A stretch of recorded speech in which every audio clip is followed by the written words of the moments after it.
Hello and welcome to our latest video. One of the main questions that we get asked is, how do you stay warm in the Static Caravan in the winter?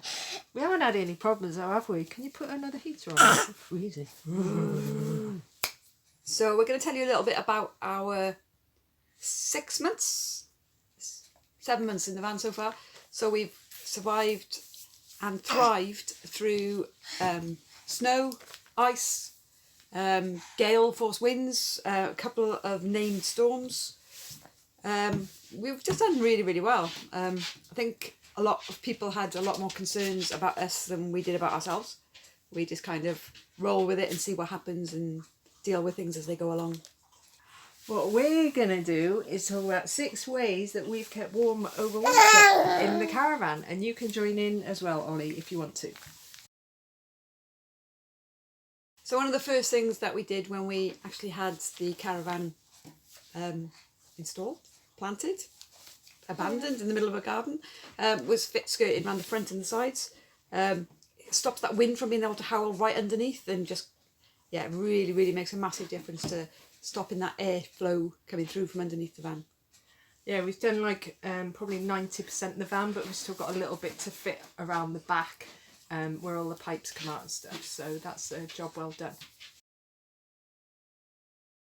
Number 2, you might have already seen our other video about underfloor insulation. So underneath the van there's a massive metal framework, and it's kind of in 5 separate parts, so kind of slats if you like. And what a lot of people have done, and what we've decided to do, is put some insulation in between those slats. So we got something called, was it Celotex or King? It's like, Celotex. You know, the real sturdy insulating material that I think people use in lofts and stuff. Really high thermal rating, so heat shouldn't be able to get up and under into the van as much as it normally does. So we put underfloor insulation along the whole underneath of the van, and that's definitely made a difference to underfoot, hasn't it? I think one of the key points to say about that is that you managed to source seconds. Yeah.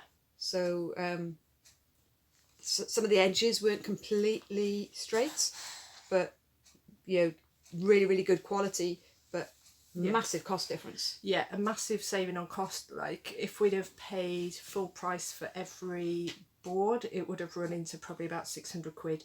I think we did the whole job for about £300, so that's another thing, underfloor insulation. Number 3, we're south facing, so we get a lot of sun. We're really looking forward to the summer. I grew up here, so obviously the caravan wasn't here when we grew up, but yeah, the garden's an amazing place to be in the summer. It's nice and warm. Yeah, it's just going to be really nice to hang out. Yeah, it's brilliant in the morning, if it's a good morning and the sun's out, to be able to open these curtains behind us and let the sun stream in, so we then, you know, don't have to put any heating on at all, which is a big bonus. Number 4 is thick curtains. So in the lounge, we already had these curtains here when we had the van. They're really thick and they're lined, and we tuck them in behind the cushions when it gets chilly at night, so that helps stop some of the drafts. And in our bedroom, which is the only bedroom we're using as a bedroom at the moment, we've got really long lined curtains as well that go straight to the floor. And that... Oh, I'm sorry. That helps drafts getting in as well. Put that in. Who's on there?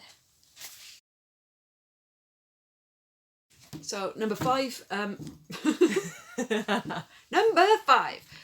number 5 in the lounge, we've got a gas fire. It's kind of one of those old-fashioned fires, but we love it. It offers us really good localized heating, so it's nice and comfortable. It's obviously adjustable, so you can kind of adjust it as and when it gets hot and cold.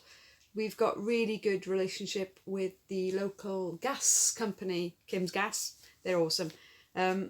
So we just give them a little phone call, or we call in there as we're passing to say that we've run out of one of our 2 47 kilo cylinders, and then before lunchtime or before a couple of hours later, they come and put it in place for us. They're really good. They're amazing. They take away the one and then just replace it nicely. So it's a really good system. Yeah, so the gas fire and the water heating runs off LPG gas, so that's the big red bottles of gas.